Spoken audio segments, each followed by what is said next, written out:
Have you ever wondered what really happens behind the scenes in your local government? Beyond just the headlines, I mean. Yeah, you might picture these really dry reports, endless meetings, maybe. Exactly. But honestly, you might be surprised by the fascinating decisions being made. Pretty impactful stuff, actually. Totally. And that's what we're doing today. We're taking a deep dive into the recent agenda and discussions from the Gilroy City Council. We've been digging through the official documents, meeting transcripts, all that stuff. Yeah, trying to pull out the most important nuggets of knowledge for you. Our mission here, really, is to give you a shortcut, a way to get well-informed about the issues shaping this specific California community. We want to reveal some surprising facts, maybe connect a few dots on how local government touches, well, everything, daily life stuff. Elections, food trucks, you name it. It's where policy hits the pavement, right? Precisely, it's where it all manifests. Okay, let's unpack this then. First up, how Gilroy is shaping his future through, well, governance and elections. Right from the start, you can see Gilroy is actively working on civic engagement, making things accessible. How so? Well, for instance, if you need translation help to speak during public comment, the city clerk's office offers that. No. Yeah, you just need to give them, I think, a 72-hour notice minimum, phone or email. That seems practical. Good way to get more people involved. And they even have written translation during the meeting. There's like a QR code or a bit.ly link. So you can follow along on your own device. Exactly. Choose your language, use a headset for audio, or just read the transcript. Seems pretty well thought out. Definitely trying to broaden participation. Now, it wasn't all business, right? Weren't there some ceremonial items too? Oh, yeah. These meetings often highlight community achievements. They recognized Arian Ganesh. The STEM Award winner? That's the one. Santa Clara County Synop Science Fair winner for 2024. This kid's amazing international science fair participant. Wow. Yeah, projects on cancer prevention, using natural products, an underwater robot for oil pipelines. Really impressive stuff. It is inspiring. And you think these moments, these recognitions, they actually connect people to their local government? Or is it just, procedural? No, I think it's meaningful. It's the city saying, hey, we see you, we celebrate you. It reflects well on everyone, humanizes the council a bit. Makes sense. Shows they're paying attention beyond just the agenda items. Right. And speaking of people, they also introduced some new city staff. Oh, yeah? A senior equipment mechanic, Gibran Mendoza, and some police department summer interns, Leah Martinez and Giselle Rodriguez. Good reminder that there are actual people doing the work day in, day out. Absolutely. Okay, let's dive into something really significant now.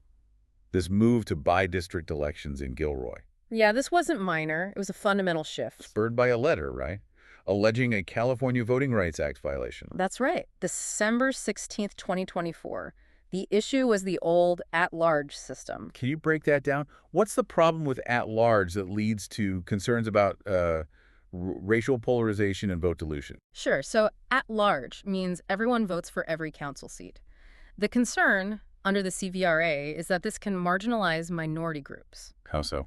Well, if voting patterns split along racial or ethnic lines, that's the racial polarization part, a larger majority group could consistently outvote a minority group across the whole city. Even if that minority group is concentrated in one area. Exactly. Their votes get diluted. They might not be able to elect a candidate who represents their specific interests or community. So the shift to districts is about giving those diverse voices, those communities, a better shot at electing someone who reflects their views. Precisely. And Gilroy's response was pretty proactive. February 24th, 2025, the council declared they intended to switch. And it wasn't rushed. You mentioned an extensive public outreach Oh, process. definitely extensive. Right. 6 public hearings between March and May 2025. Wow. 2 community workshops, too, even offering childcare and translation. Real effort there. And people responded. Yeah, over 39 public maps were submitted, lots of community input, plus a dedicated website with all the info. It seems like genuine engagement. Yeah. So how did they actually draw these districts? Were there rules? Absolutely. The process was guided by the Heffer MAPS criteria, Right. strict rules. Okay, like what? First, population quality. Districts have to be substantially equal in population. The map they picked, Draft F, has a 9.9% total deviation. Which is within the limit. Well, within.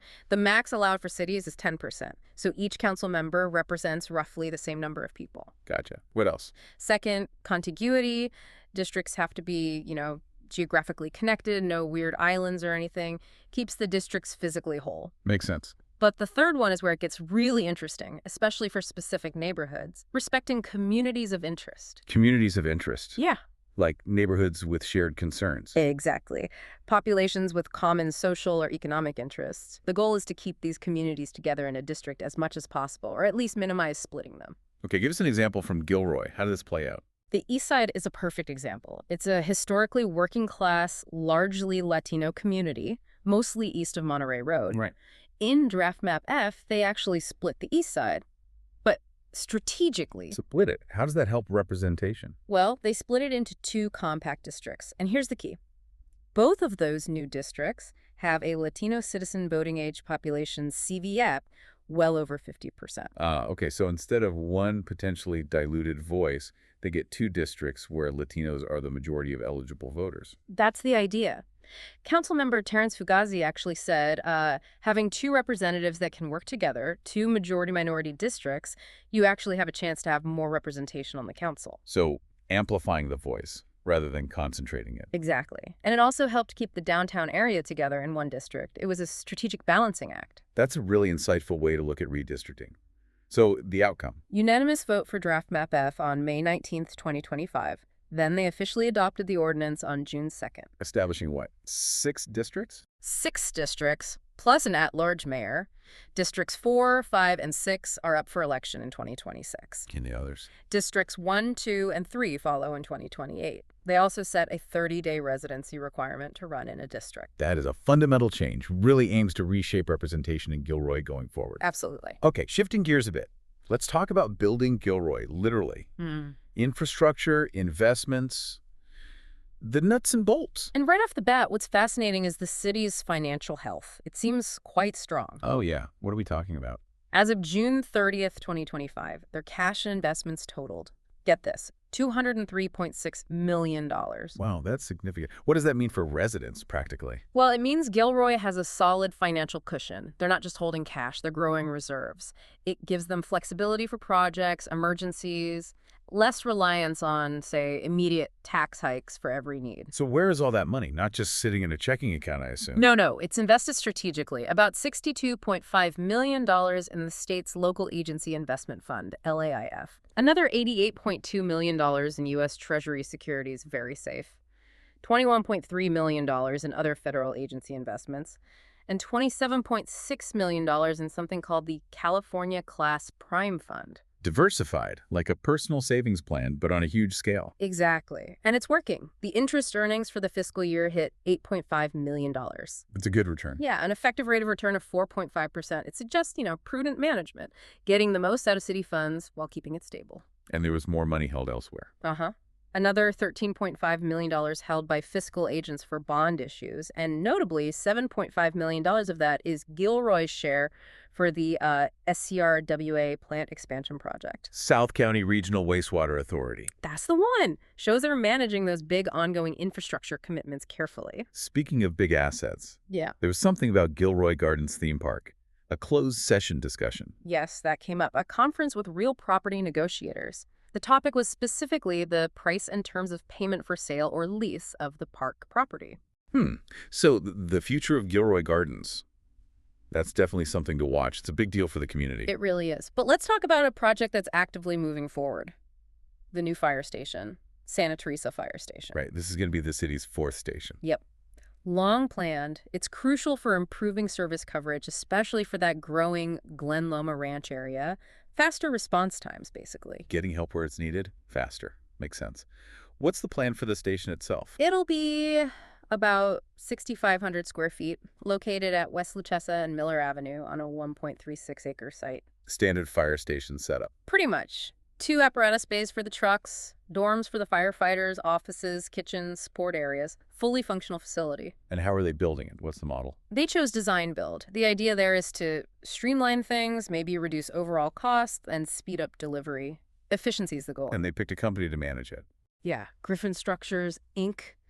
They got the construction management with Master Architectural Services contract. It's worth over $1.16 million, including reimbursables. By them. Experience, mostly.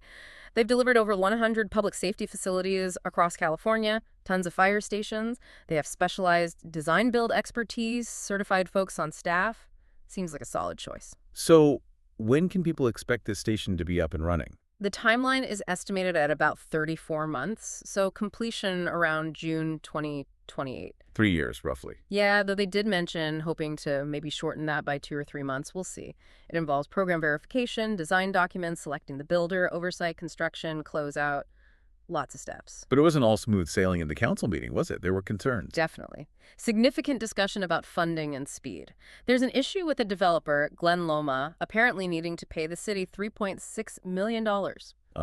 And delays could cost the city more. That was the concern.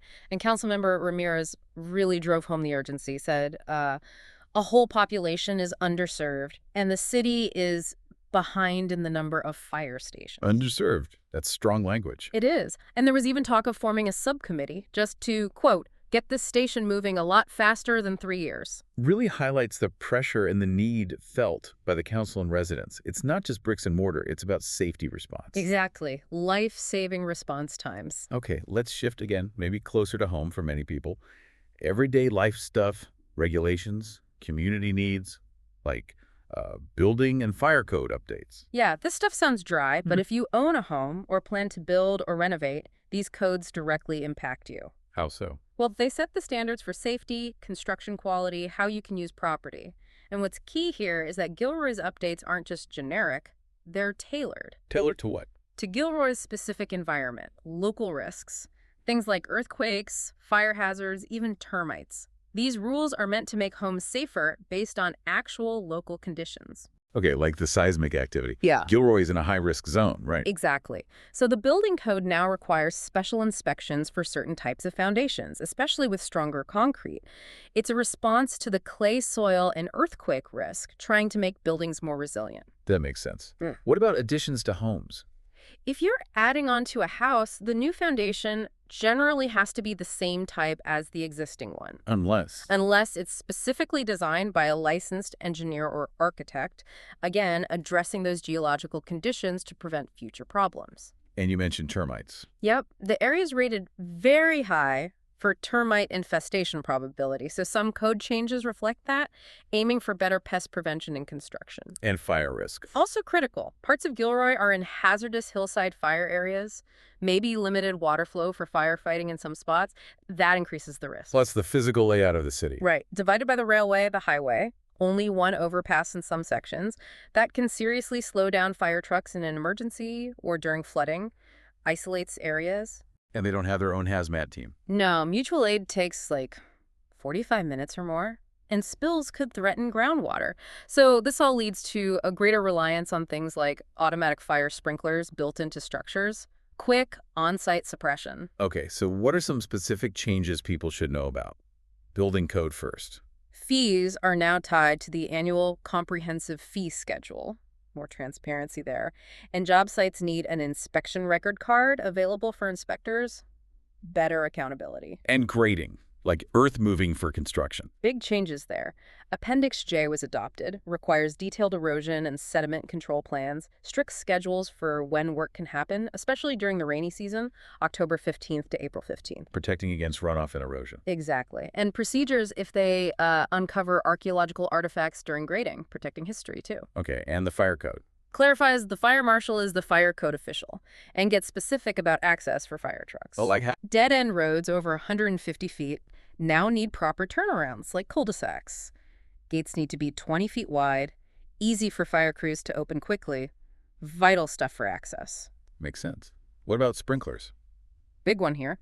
New residential buildings, including attached garages and even covered outdoor areas in those wildland urban interface zones. The WUI zones, where homes meet wildland. Right. They now require automatic fire sprinklers with alarms inside and out. Huge safety upgrade for fire-prone areas. Anything else, Major? Fuel dispensers, like at gas stations, they ban certain quick disconnect fittings below the impact valve. Seems like a specific safety tweak. Interesting detail. What about fireworks? Still allowed? Generally prohibited, but safe and sane fireworks are the exception. Still allowed around the 4th of July under the existing city code. So some controlled celebrations are okay? Seems so, within those specific rules. Okay, last topic and one people might see on the street. Food trucks. The mobile vending pilot program. Right. This program was adopted June 2nd, 2025. It's basically a test run. Why a test run? What was the old situation? The old rules were super restrictive, like vendors could only stay in one spot for 10 minutes, not really workable for a food business. 10 minutes. Yeah. Barely enough time to order. Exactly. So this pilot is meant to see how food truck operations could work better, inform a permanent ordinance down the line, give these small businesses a real chance. So where can't they operate now? Any restricted zones? Yes, some key no vending zones, prohibited on the public right-of-way along Monterey Street and its side streets, between Leavesley and Luchessa. So no parking on the main drag downtown. Pretty much, and also prohibited on any private or public property that fronts Monterey Street. Okay, fronts Monterey Street. We'll come back to that phrase. So where can they set up? At permitted special events, definitely. In specific downtown parking lots, 5th Street lot, Gourmet Alley lots. Right. And this is important on developed private property in commercial, industrial, or mixed-use zones. With permission, presumably. Oh yeah, need the property owners, okay. And only between 6 a.m. and midnight. Crucially, not allowed on vacant or undeveloped lots. Gotcha. Any operating rules they have to follow? Oh yeah, pretty strict standards. If they park for over an hour, they need access to permanent restrooms and hand washing within 200 feet. Okay. No extra signs, tents, tables outside the truck, proper trash disposal. Got to keep sidewalks clear, 5 feet or 50% clearance for pedestrians, and stay 25 feet away from ATMs. Seems reasonable. Keep things orderly and accessible. But you mentioned that phrase, fronting Monterey Street, caused some issues. Yeah, here's the current quandary. Enforcement of this whole pilot program actually got paused in late July 2025. Paused. Why? Because of inequitable treatment. It came down to how that rule about private property fronting Monterey Road was being interpreted. What was the confusion? Whether fronting meant like a specific setback distance from the street, or if it was an outright ban for any property that touches Monterey Road. Big difference for businesses located there. I can see that. And confusion about side streets, too. Uh-huh. How far down the side streets did that prohibition extend? Like from Eagleberry to Railroad, was that the boundary? It wasn't totally clear. So policy language matters a lot. Absolutely. Staff said they'd restart enforcement once they get clear direction from the council. It really shows how policy, even with good intentions, can hit bumps in the real world. Cities have to adapt, clarify. It's a perfect snapshot of policy evolution, isn't it? Trying something, seeing the wrinkles, needing to iron them out. Exactly. That iterative process of local government. You learn by doing sometimes. So, wow. We've covered a lot of ground today. We really have. From city finances and big infrastructure like the fire station, through the whole redistricting process for fairer elections. Yeah, all the way down to the nitty-gritty of food truck rules and building codes. It's just so clear that these city council meetings, they might seem procedural, but they are absolutely where the details of community life get hammered out. Totally. They shape everything. Emergency response, safety standards, where you can grab lunch. It all connects back here. These decisions impact you directly. Make the community safer, maybe fairer, hopefully more vibrant. That's the goal, right? So, thinking bigger picture now, how do you see these decisions in Gilroy? Are they maybe a kind of microcosm, reflecting the challenges and the essential work happening in local governments everywhere? I think they are, yeah. Every town, every city grapples with these balances. What stands out most to you, thinking of our listeners, what's the takeaway on that balance between broad policy goals and the very specific on-the-ground impacts we talked about today?